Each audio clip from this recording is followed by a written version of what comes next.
Lucas 1, 26. Assim diz a palavra do nosso Deus. Eu lerei a partir do versículo de número 26, e a igreja lerá comigo no final, versículos 37 e 38. Assim diz a palavra do Senhor. No 6º mês, foi o anjo Gabriel, enviado da parte de Deus para uma cidade da Galileia chamada Nazaré, a uma virgem desposada com certo homem da casa de Davi, cujo nome era José. A virgem chamava-se Maria. E entrando o anjo aonde ela estava, disse: alegra-te, muito favorecida, o Senhor é contigo. Ela, porém, ao ouvir esta palavra, perturbou-se muito e pôs-se a pensar no que significaria esta saudação. Mas o anjo lhe disse: Maria, não temas, porque achaste graça diante de Deus. Eis que conceberás e darás à luz um filho, a quem chamarás pelo nome de Jesus. Este será grande e será chamado Filho do Altíssimo. Deus, o Senhor, lhe dará o trono de Davi, seu pai. Ele reinará para sempre sobre a casa de Jacó, e seu reinado não terá fim. Então disse Maria ao anjo: como será isto? Pois não tenho relação com homem algum. Respondeu-lhe o anjo: descerá sobre ti o Espírito Santo, e o poder do Altíssimo te envolverá com a sua sombra. Por isso também o ente santo que há de nascer será chamado Filho de Deus. Isabel, tua parenta, igualmente concebeu um filho na sua velhice, sendo este já o 6º mês para aquela que diziam ser estéril. Todos comigo. Porque para Deus não haverá impossíveis em todas as suas promessas. Então disse Maria: aqui está a serva do Senhor, que se cumpra em mim conforme a tua palavra. E o anjo... Amém. Oremos ao nosso Deus. E o anjo ausentou-se dela. Oremos ao Senhor. Pai, nós nos humilhamos agora diante do teu santo trono de graça. Grande Deus, a tua palavra foi lida. Ó Deus, e nós pedimos que tu nos fales poderosamente ao coração nessa noite. Pai, eu quero pedir que tu sejas, ó Pai, comigo, ó Deus, com a minha voz, com a minha saúde, enquanto prego a tua palavra ao teu povo. Mas quero pedir ao Senhor também, Deus, ó Pai, que tu sejas com a mente, com o coração do teu povo, que escuta a exposição da tua palavra. Essa é uma noite muito preciosa, Pai. É uma noite em que nós sairemos daqui e, em família, celebraremos o Natal. Ó Deus, nós só estamos aqui porque o Natal existe. Ó Deus, nós só temos experimentado as bênçãos que temos experimentado porque o Natal aconteceu. Grande Deus, não só a história da humanidade se divide em antes de Cristo e depois de Cristo, mas a história da vida de cada um de nós é totalmente marcada pela pessoa do Senhor Jesus. Sem Ele, nós não teríamos as bênçãos que temos tido. Sem Ele, ó Deus, ó Pai, nós não viveríamos, ó Deus, ó Pai, tudo aquilo que temos vivido, pelo que somos tão gratos, ó grande Deus. Agora, então, o Senhor fala profundamente ao nosso coração e abençoa, grande Deus, a nossa vida. Que o teu povo, grande Deus, tenha um encontro vivo e pessoal contigo, ó Pai, e que essa noite seja uma noite impactante, que saímos daqui alegres, com a nossa fé fortalecida, para celebrarmos o Natal na presença de Jesus. Abençoa o nosso coração, alimenta-nos, descedenta-nos. Nós te pedimos a bênção em nome de Jesus. Amém. Podeis sentar, queridos irmãos e irmãs. Imaginem comigo, queridos irmãos e irmãs, como não foi para aquela moça crente, piedosa, virgem, de aproximadamente 16 anos de idade, quando ela estava na sua casa na Galileia, e de repente aparece um anjo. O texto nos diz que essa moça é Maria, e o texto começa falando que isso aconteceu no 6º mês de gravidez de Isabel. O anjo Gabriel, enviado da parte de Deus, chegou à cidade de Nazaré, na Galileia, onde Maria morava. Na casa dela, Maria estava noiva uma virgem desposada com certo homem da casa de Davi, cujo nome era José. O noivado naqueles dias tinha o mesmo peso de casamento, era chamado de desposório, ainda que o casamento fosse consumar-se depois. A virgem chamava-se Maria. E de repente Maria está em sua casa arrumando suas coisas normalmente, e aparece aquele grande anjo Gabriel e diz a ela: alegra-te, muito favorecida, o Senhor é contigo. Imagine, minha querida irmã, se um anjo visita você em sua casa, você que está aqui. Ou você, meu querido irmão, qual seria a sua atitude? De repente nós vemos no coração de Maria uma certa perplexidade. E podemos acompanhar todo o desenlace desse texto, no qual o anjo revela para ela que ela seria a mãe do próprio Filho de Deus. Pois um grande milagre aconteceria no seu ventre, o Espírito Santo semearia vida dentro do ventre de Maria. Nós vemos Maria perplexa no início do texto, mas no final do texto a palavra de Deus nos diz, queridos irmãos e irmãs, que ela termina dizendo: aqui está a serva do Senhor, que se cumpra em mim conforme a tua palavra. Esse texto nos apresenta, queridos irmãos, o caminho que Maria trilhou naquele dia, para sair da perplexidade até a fé. E hoje eu quero, então, nessa noite de Natal, desafiar você a continuar a colocar a sua fé em Jesus Cristo como Filho de Deus, como o único mediador entre Deus e os homens. E o nosso texto para tal, nesta noite, nos apresenta o caminho da fé. Olhemos para esse caminho que Maria trilhou, para sair da perplexidade ao observar um anjo e terminar crendo e oferecendo a sua vida para cumprir uma das maiores missões da história da humanidade, a missão de levar no seu ventre o próprio Filho de Deus. O texto nos apresenta, então, o caminho da fé. E a primeira verdade que o texto nos diz é que o caminho da fé começa com a análise. O caminho da fé começa com a análise. Nós vamos ler versículo de número 29. O anjo disse tudo aquilo a ela que eu já disse a vocês. Vejamos como ela reagiu no versículo 29. Leiamos todos. Ela, porém... Todos comigo, vamos lá? Ela, porém, ao ouvir esta palavra, perturbou-se muito e pôs-se a pensar no que significaria esta saudação. Quando Maria vê aquele grande anjo, ouve o anjo dizer a ela que ela é muito favorecida, ela ficou atônita, irmãos, perturbada. Eu imagino que até tremendo, ela se perturbou. Mas imediatamente o texto diz aqui a nós que ela pôs-se a pensar no que significaria essa saudação. E o verbo usado para pensar no grego aqui é um verbo muito especial, porque é o verbo de onde vem a nossa palavra diálogo no português. Dialogizomai. Maria começou a dialogar consigo mesma, essa é a ideia. Na cabeça dela, falou: o que é isso, meu Deus do céu? Um anjo que está aqui, ele está dizendo que eu devo me alegrar, que eu sou favorecida. Ela começou a analisar, a usar o seu cérebro para interpretar aquilo que estava acontecendo com ela. E com isso nós aprendemos com Maria, amados irmãos, que se nós queremos aprender a trilhar o caminho da fé, nós devemos analisar todos os fatos que estão diante de nós.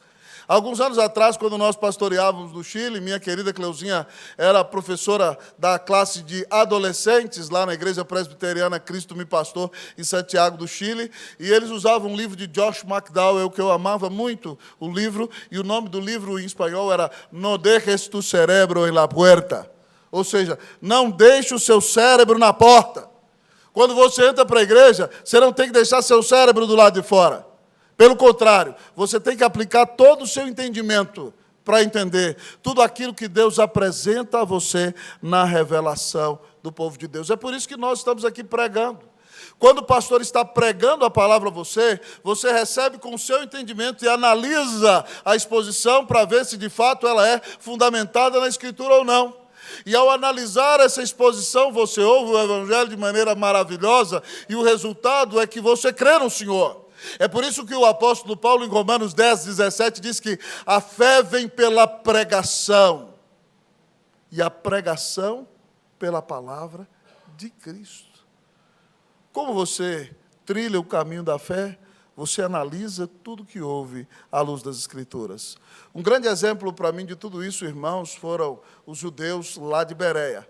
Paulo, na sua segunda viagem missionária, queria ir para um lado, mas o Espírito Santo mandou para o outro.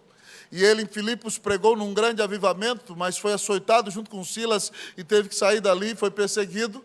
Foi para Tessalônica, em 3 fins de semana, ele prega na sinagoga e Deus manda um verdadeiro reavivamento espiritual. E aquela igreja é plantada em 3 fins de semana, mas os judeus se revoltam muito. Porque quando Paulo vai pregar ali no segundo sábado, convidado por eles, o que aconteceu foi que toda a cidade de Tessalônica, que nunca ia à sinagoga, acedeu para ouvir o apóstolo Paulo, e acolheram a mensagem que ele dizia, e os judeus ficaram morrendo de inveja, irmãos. E Paulo foi perseguido e foi obrigado a tirar os crentes da sinagoga, e a perseguição foi tal que depois do 3º fim de semana, Paulo teve que sair correndo dali.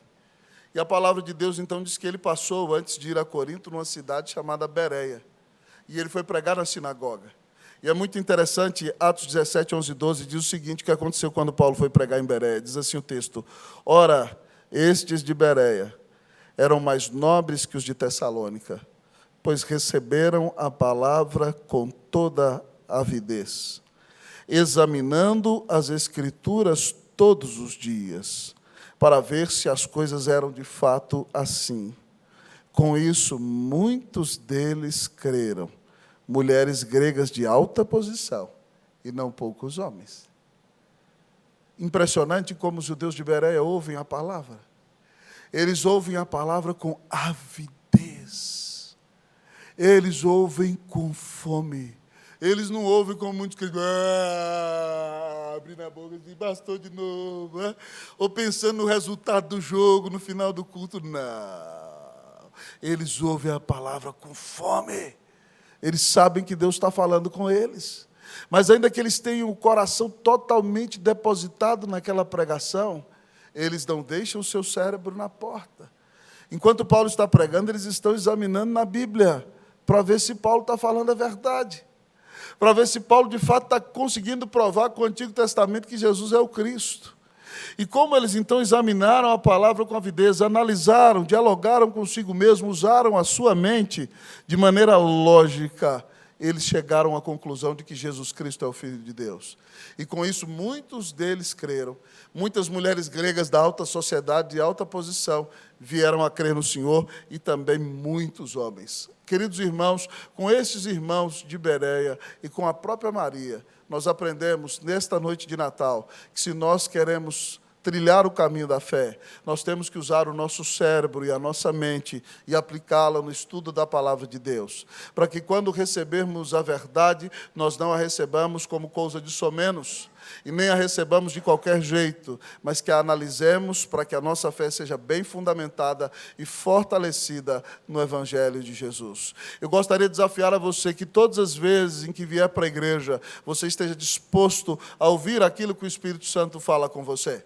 Lá em casa nós sempre desafiamos os meninos a anotar o sermão. Davi aprendeu desde pequenininho a anotar o sermão, porque quando a gente sai do culto de manhã, o nosso culto matutino, o culto principal da nossa igreja, a gente vai almoçar e ali continua o nosso culto doméstico. E aí, de repente, o pai pergunta qual é o tema do sermão.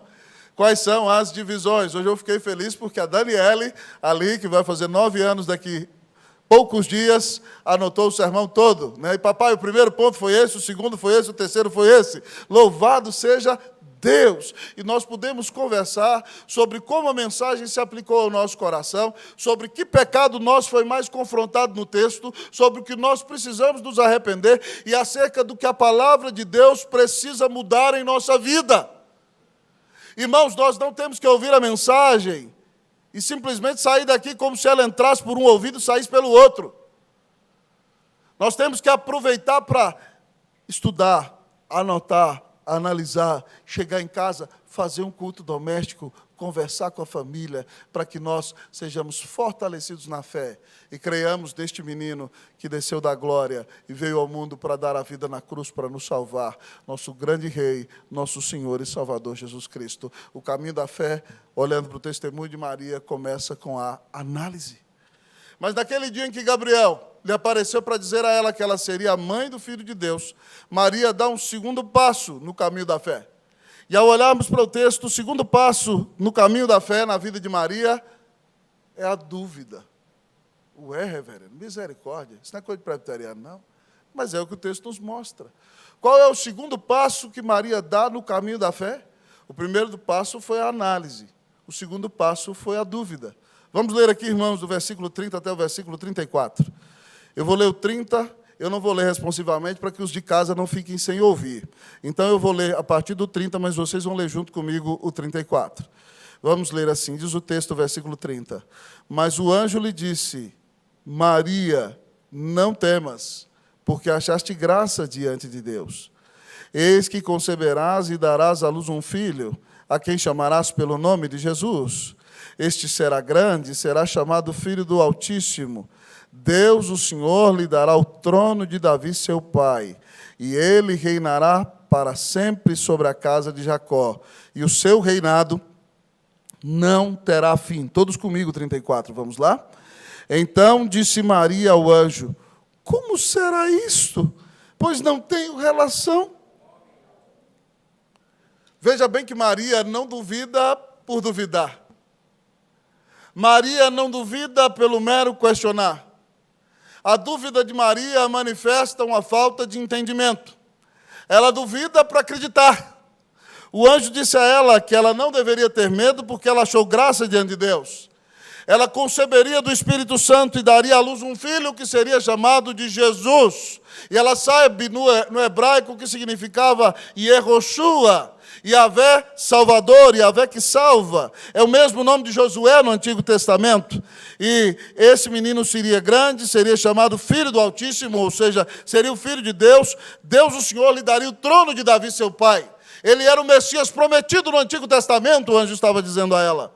Ele reinaria para sempre sobre a casa de Jacó, e o seu reinado não teria fim. Deus aqui está cumprindo uma promessa feita a Davi no primeiro livro das Crônicas, capítulo 17, versículo 13, quando Davi queria construir o templo. Deus diz: você não vai construir o templo, você é homem de sangue, o seu filho que vem depois de você vai construir o templo para mim, e eu vou edificar a sua casa. E tem mais, Davi, eu vou mandar na sua família um descendente cujo reino não terá fim. Eu lhe serei por pai e ele me será por filho. Nessa fala do anjo a Maria, Deus está cumprindo uma promessa feita a Davi 1000 anos atrás, quando diz que o reino de Jesus durará para sempre. E Maria, de maneira muito humilde, diz: como é que vai acontecer tudo isso? Eu não tenho relação com homem algum. Algumas pessoas ficam falando assim: esse negócio do nascimento virginal de Cristo é complicado, pastor. Eu falei: é tão complicado que Maria foi a primeira a duvidar dele. A primeira. Ela não entendia. Lembra de José? Aconteceu a mesma coisa. José namorava, imagina o rapaz, você rapaz crente, está namorando com a menina mais piedosa da igreja. A menina que nunca deu um beijo na boca de um outro rapaz. A menina que tem a melhor fama de menina santa, piedosa, e você conversou com os pais dela, e vocês oraram, e vocês namoraram a moda antiga, namoro de corte. Vocês mal pegaram na mão. Foi um namoro à moda antiga, e você falou: vai acontecer tudo no dia do casamento. De repente, a menina parece grávida. Fala sério, se fosse com você. José é tão piedoso e ama tanto Maria, que diz o capítulo 1 que ele prepara um plano. Ele fala assim: olha, ele se sente traído, obviamente, aquilo machuca profundamente o seu coração, mas ele fala assim: olha, eu vou fugir, porque se eu for denunciar Maria, ela vai ser apedrejada. Então eu vou fazer o seguinte: eu vou desaparecer, vou sumir no mapa, porque aí todo mundo vai achar que eu engravidei a Maria, que eu sou mau caráter, e ela pelo menos vai ficar viva e vai criar o menino. É isso que eu vou fazer. E quando José está traçando aquele plano, a palavra de Deus diz que o anjo do Senhor aparece para ele de noite e diz a ele: José, não temas receber Maria, tua mulher, porque o que nela foi gerado é do Espírito Santo. Ela dará à luz um filho, e tu lhe porás o nome de Jesus, porque ele salvará o seu povo dos pecados deles. Querido amigo e irmão, talvez você esteja aqui e você tenha algumas dúvidas. Se as suas dúvidas são honestas e sinceras, você estará disposto a ser esclarecido pela palavra de Deus. Quando a dúvida pela dúvida não é a sua estratégia de viver, você vai ser levado ao caminho da fé. Porque muitas vezes a dúvida que você vive pode ser uma questão de entendimento. E quando o Senhor abre o seu entendimento, você crê. E você se coloca nas mãos de Cristo Jesus. Agora a dúvida não pode ser o seu princípio da vida. Sabe por quê? Porque a Bíblia diz que sem fé é impossível agradar a Deus. Porque é necessário que aquele que se aproxima de Deus creia que Ele existe e que Ele se torna o galardoador de todos aqueles que o buscam. Uma vez, amado irmão, eu conversava com um alto oficial de um exército de um dos países da América Latina. E ele virou para mim e disse: reverendo, eu não tenho problema com Deus. O meu problema é com Jesus. Eu falei: se você tem problema com Jesus, você tem problema com Deus Pai, com Deus Filho e com Deus Espírito Santo, irmão. É? Porque Jesus é o único mediador entre Deus e os homens.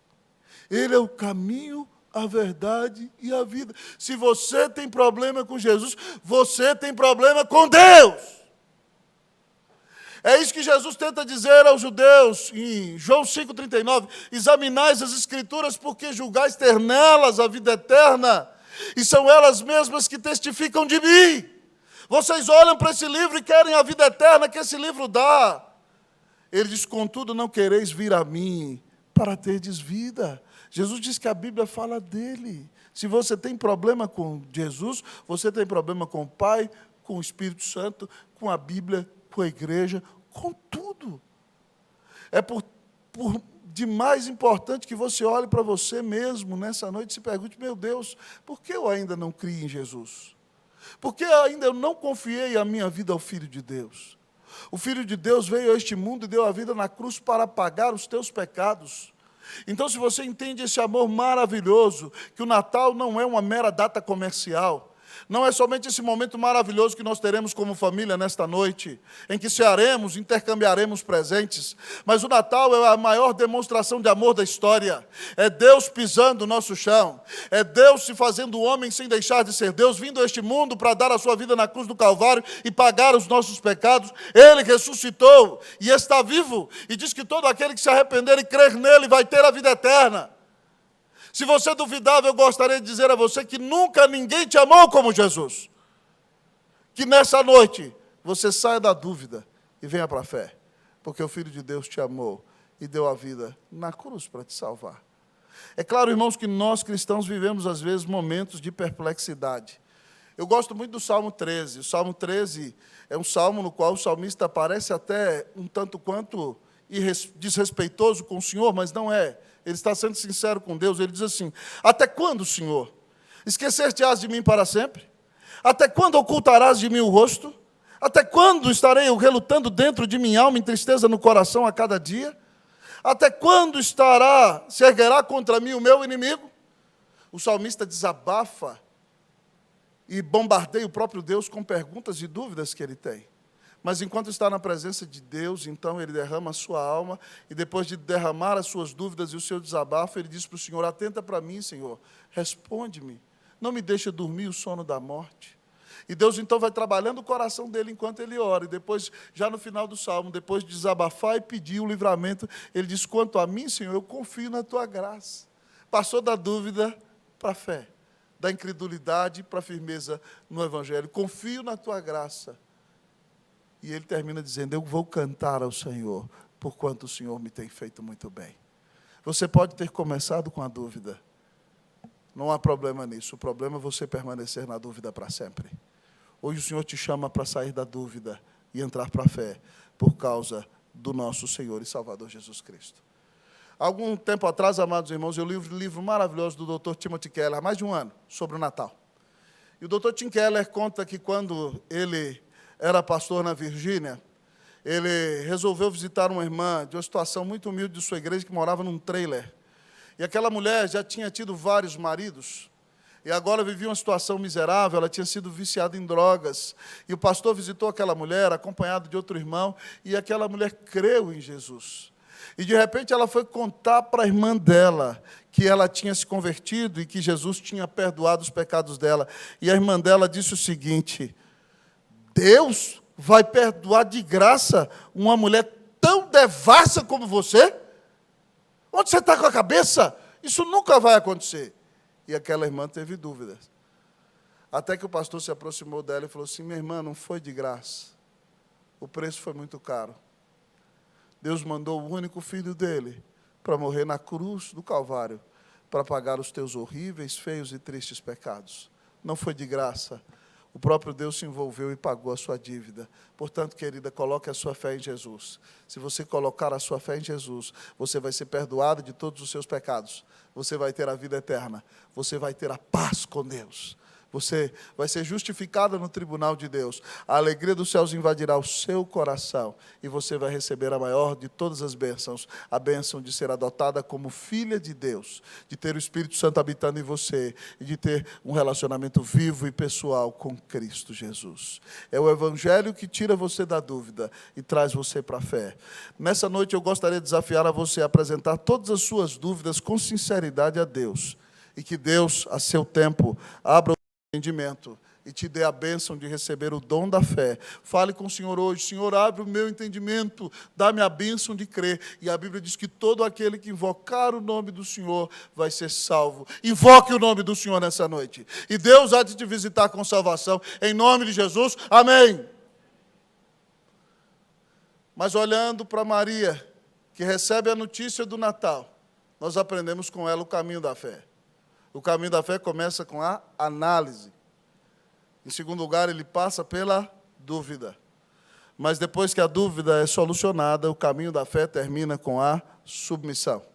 O caminho da fé termina com a submissão. Nós vamos ler todos juntos os versículos 35 a 38, para que nossos irmãos também não fiquem de fora da leitura. Os que estão em casa, vocês vão ler todos comigo numa só voz, versículos 35 a 38. Leiamos todos juntos, vamos lá? Respondeu-lhe o anjo, vamos? Descerá sobre ti o Espírito Santo, e o poder do Altíssimo te envolverá com a sua sombra. Por isso também o ente santo que há de nascer será chamado Filho de Deus. Isabel, tua parente, igualmente concebeu um filho na sua velhice, sendo este já o 6º mês para aquela que diziam ser estéril. Porque para Deus não haverá impossíveis em todas as suas promessas. Então disse Maria: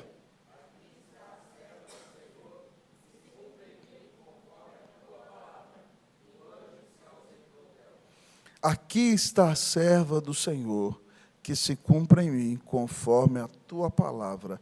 E o anjo se ausentou dela. Em último lugar, irmãos, nós aprendemos com Maria que o caminho da fé termina com a submissão. Depois que ela apresenta a dúvida, o anjo diz para ela: descerá sobre ti o Espírito Santo. Mostra como ela vai ficar grávida. E o Espírito Santo e o poder do Altíssimo te envolverá com a sua sombra. Por isso também o ente santo que há de nascer de ti será chamado Filho de Deus. Irmãos, o anjo está dando uma aula de teologia para Maria e para nós aqui. Sabe por quê? Porque Jesus é totalmente homem e totalmente Deus. E é importante que ele seja essa pessoa maravilhosa com duas naturezas, que não se misturam, mas que habitam na mesma pessoa. Porque o texto diz que o Espírito Santo virá sobre ela, o poder do Altíssimo a envolverá, e o Espírito Santo vai plantar, no lugar do espermatozoide, a semente do homem, o Espírito Santo vai plantar uma semente ali. E aquela semente, então, vai fecundar o óvulo de Maria. E vai ser formada, então, a célula ovo. E você vai perceber ali, então, o feto logo em seguida, aquele bebê. E talvez você me diga: pastor, mas não é um absurdo isso? Pasme comigo, meu irmão. Se Deus disse, haja luz, e a luz veio a existir, o que é para Deus colocar uma sementinha no ventre de uma mulher? Não é nada. Esse milagre é fichinha para o Espírito Santo. E ele então desceu, envolveu e colocou essa semente no ventre de Maria, de maneira que o bebê do qual ela ficou grávida é um ente santo, e ele seria chamado Filho de Deus. É importante, querido amigo e irmão, que Jesus não venha de semente de homem, porque nós homens somos pecadores, e para pagar o nosso pecado tinha que ser alguém que é santo, santo, santo, santo, alguém que é do tamanho do próprio Deus. Pasme comigo: quanto maior a autoridade que nós ofendemos, maior é a nossa ofensa. Nós ofendemos ao Deus eterno. Nós não teríamos como pagar a nossa dívida. Somente alguém do tamanho de Deus poderia pagar. Mas é necessário que seja homem. Então, a natureza divina, semeada pelo Espírito Santo, entra em contato com a natureza humana que vem de Maria. E porque a semente não é de homem, Jesus não tem pecado, queridos amigos e irmãos. E Maria fica grávida. E a palavra nos apresenta, então, esse ente santo que é chamado de Filho de Deus. Porque ele tem a mesma natureza de Deus. Filho de Deus significa que ele é igual a Deus. Que ele tem a própria natureza de Deus, mas ele é filho de homem, ele é filho da mulher. Por quê? Porque quem pecou foi o homem. E como o nosso primeiro representante era um homem e falhou, Adão, agora no novo pacto nós precisamos de um outro representante que seja homem, mas não falhe. E o nosso representante, o segundo Adão, que a Bíblia chama, é Jesus. E ele obedece perfeitamente à lei para ganhar a nossa salvação, como Adão não obedeceu. Obedece passivamente, dando a sua vida na cruz. E ele, então, satisfaz a justiça de um Deus eterno. E como homem, nos substitui na cruz do Calvário. Porque para nos salvar, ele precisava ser totalmente homem e totalmente Deus. E aí, então, por isso ele nasce da Virgem, esse ser maravilhoso, esse ente santo, que é nosso Rei, Senhor, nosso Salvador, Jesus Cristo. Maria ouve essa frase e o anjo, para ajudá-la, ainda conta para ela uma ilustração.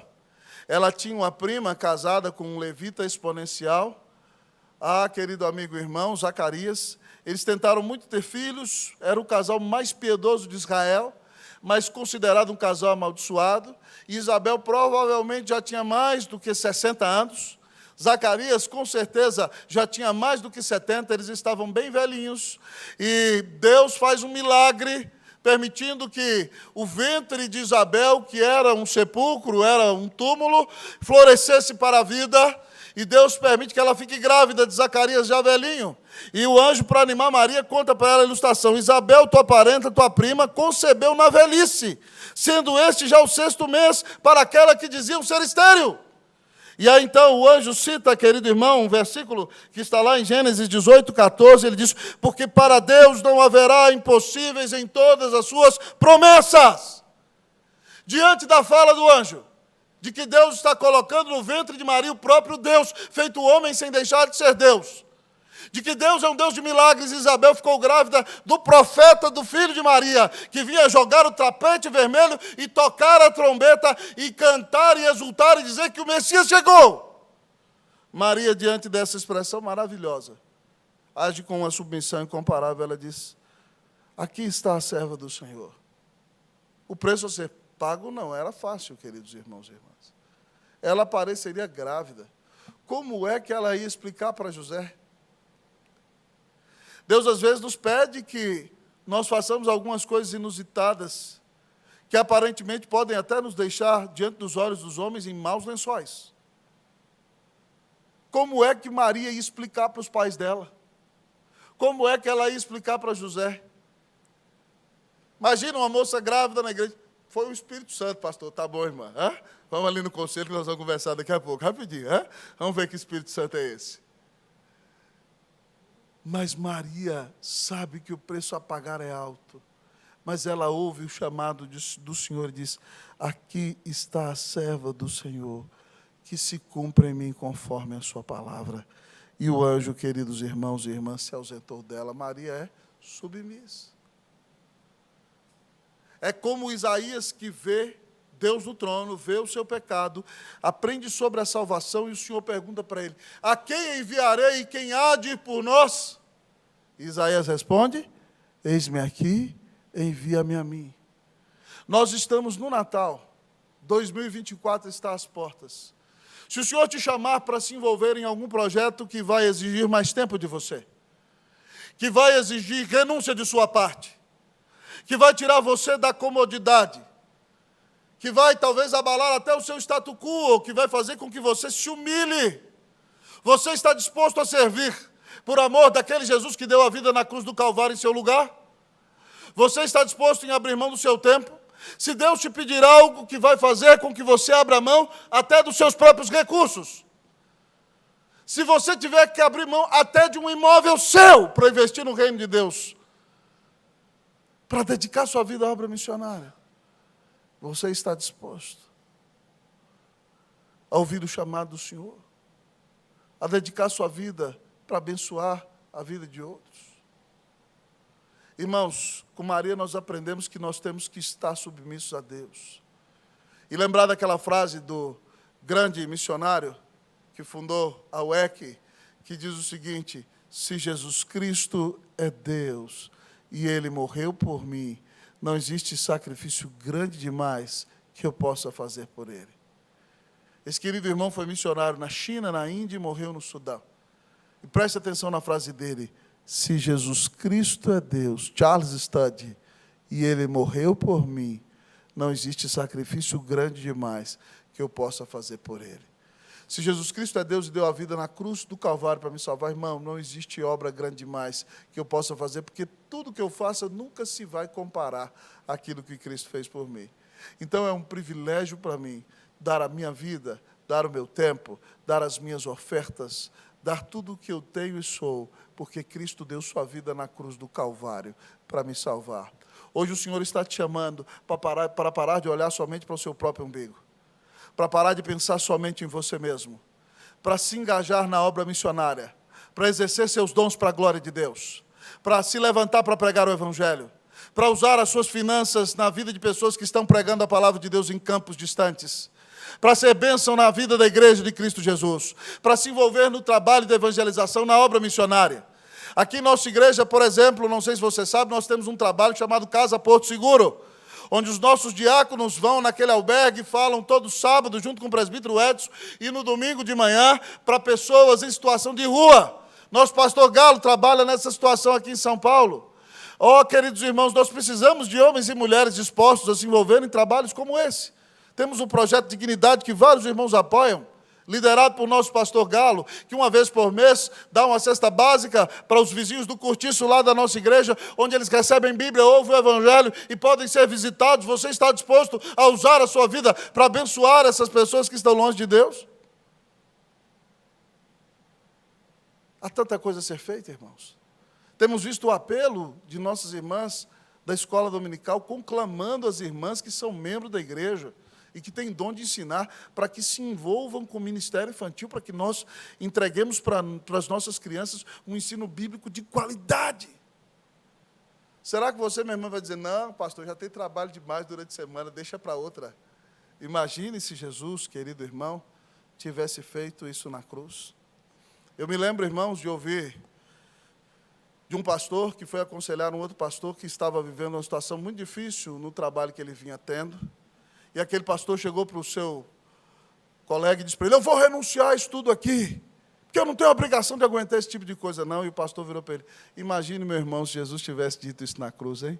Eu não tenho obrigação de aguentar isso, não, estou renunciando, estou indo embora.